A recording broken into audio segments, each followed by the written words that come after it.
Okay, we have Paul Hansen on the line.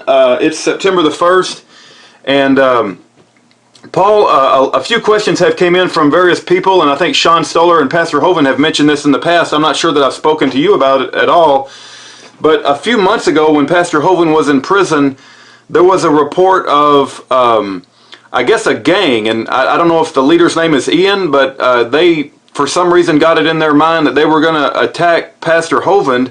At least that's the story I heard, and you were there and you saw it, and so since people have asked about that, you care to enlighten us on what happened that day and what went down and just the whole thing, the whole situation from your perspective?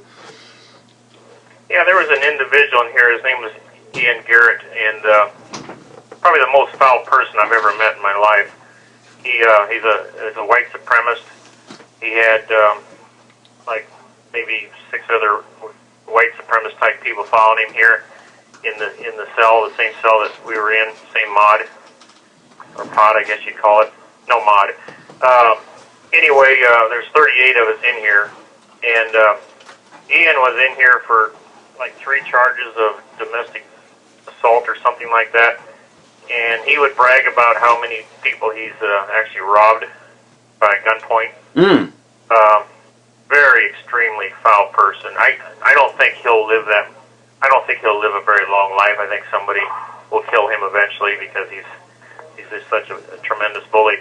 But anyway, one day Kent was on sitting by the phone, and the phone became available, and Kent just jumped over in the seat, started dialing, and then I was watching, and then Ian turned around and noticed the phone that he was hoping to get was grabbed by Kent.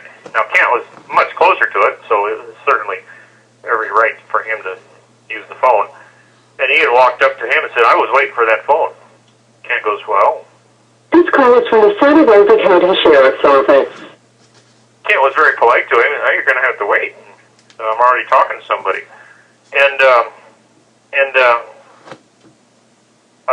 No problem. If you wait a little while, another phone will come open. It's never been a problem in here. Phones are always available, almost always anyway. And so Ian started threatening him. Wow. And then so I noticed that it looked like Ian was going to actually hit him with his fist.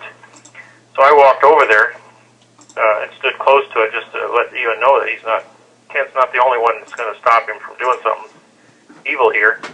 Now we've been telling the jail to separate these people from us for weeks already.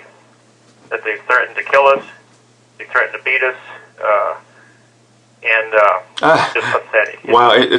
So I guess they weren't participating. I guess they weren't participating in the daily Bible studies. No. And when we complained, you know what they told us? Well, we'll move you out to someplace else. Wow.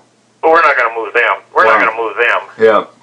So we don't even know where they're going to move us. They might move us to someplace worse. Right. You know, Kent and I are defendants. Right. You know, trying to win our case together, stay out of jail for 20 years. Why would I want to take the chance of moving out? It's just pathetic. I mean, yeah.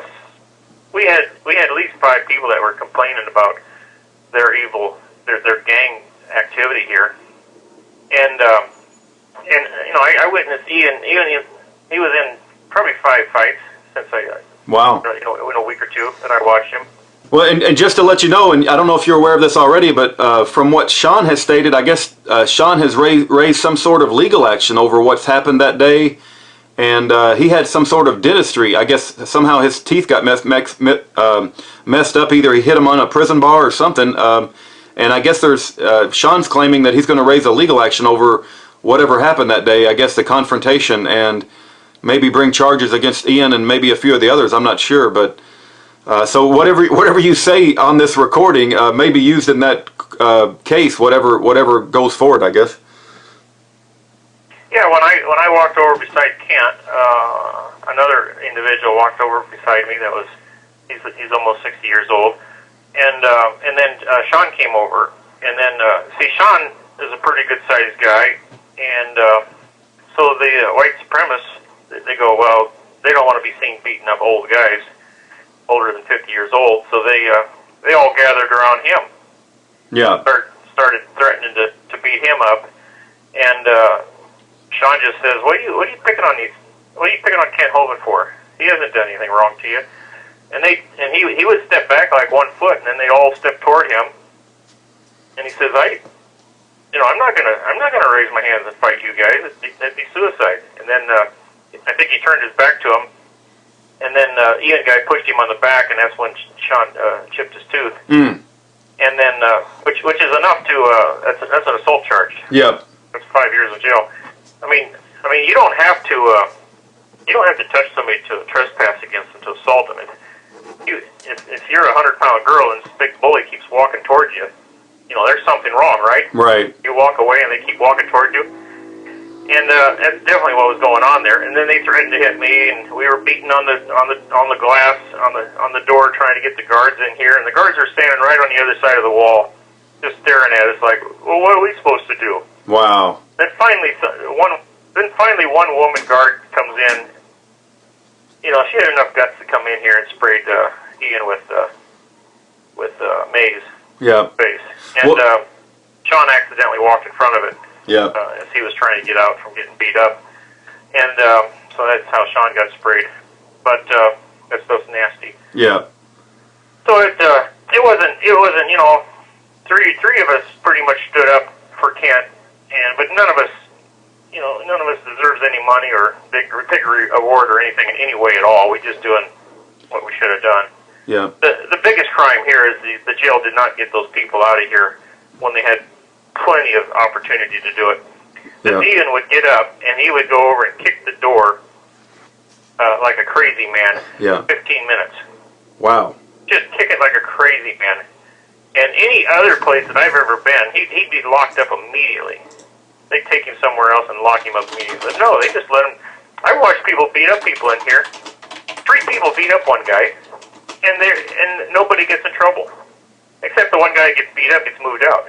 Oh, Well, the wow. other 3 come right back in here. Yeah. It's pathetic. That is. It's absolutely insane pathetic. Now, the guy that got beat up, he did something to kind of cause the trouble, but This call is from the Santa Rosa County Sheriff's Office. 3 guys beating up on one guy. They're hitting him with their fists. They're kicking him in the head. They're hitting him with the broom handles, and it's insane. Mm. These people don't know how to sue them. All they got to do is go into a common law court of record, and the jury's going to decide. You don't get no judge to interfere with them. You don't get no state legislature saying, "Oh, we got rules. We got rules." Well, the sheriff decided. No, it's none of that. The jury decides everything. And I guarantee you the jury's going to look at it like, something wrong here. Yeah. Very wrong here. Yeah. Well, Paul, just let me share this with you. As you were talking, I went to Santa Rosa County Jail lookup, where you can look up inmates in Santa Rosa County Jail, and it appears that Ian Garrett is still in Santa Rosa County Jail. So, are you concerned about this recording going public, given that he's still in the same jail as you are right now? Well, he's not ever going to get close to me, but his gang members might beat me up. Yeah. No question about that. Well, are you concerned about me releasing this public? Because I don't want to do anything to put you in further harm's way. No. Okay. No, go ahead and do that, because there's a lot of people that are going to testify against him. Okay. So, but anyway, he's a hoodlum. Yeah. And nobody should be quiet at all because of fear of him. Right. Oh, that's how he's got all his power. Yeah. They were too scared to say anything. Right. But right. Well, I guess eventually after that incident, they did eventually move them. I guess after the incident occurred on that day. yeah, he's actually in a mod now that's considered high security, so he can't even take a shower without having handcuffs on. I see. So he's a very, very, very foolish man. Yeah. Probably demonic. Kent and I both agreed that he opened his life to demonic, and he's loving it. He loves to be evil. Yeah. My goodness. Well, it sounds like being in Santa Rosa County Jail is no picnic whatsoever. We're praying for you, Paul. I think you're going to be moved to federal prison at some point, but we have no idea when. And you mentioned earlier you think it will be a Florida prison goes by the name of Sully, but I tried to look up Florida prisons, and I'm not an expert in Florida prisons, but I couldn't find a Florida prison named Sully, Sully, or anything that even came close to that. But I'll continue to look. Maybe I just am not aware of it. Yeah, it's a camp. Okay. It's a camp. All right. Camp. There's no fences. It's an old military base that they converted into a okay. Low level. And your best guess is you're looking at early. But if you ask Kent, he'll know exactly where it's at. Oh, he'll know. Okay, all right. I might ask him then. And you also said your best guess is you're going to be released in February, but we don't know that for sure until you're actually moved, and then they'll put a release date on the BOP.gov website. So I'm going to wait for that and look for that. So we'll let you know as soon as that occurs. And I guess you'll let us know, or you'll have someone call us if you don't mind when they move you, which we don't know when that'll be. It could be tomorrow. It could be 2 weeks from now, I guess. So. Yeah, hopefully in December I'll get moved to a halfway house, and then I'll finish out my time from there. Well, let me share this concern with you, Paul, while we have a little... 60 seconds remaining. Let me share this concern with a little bit of time that we have left. I should. Yep. Go ahead. Well, you know how they tried to tack time on the end of Kent Hovind's sentence, and they wanted to keep in prison for the rest of his life. I'm praying, brother, they don't try to do anything like that to you. So let's just make sure that you don't give them any opportunity to continue to put more time on you, because what you got to say is so powerful that they don't want you out of prison. Yeah, if they can convince the jury that I was even thinking of something bad, they can put me in jail for 5 years. It's evil. Yeah. It's evil. Well, we're praying for you. That's why you don't want to have anything to do with the United States. Amen. Stay away from their courts. Amen.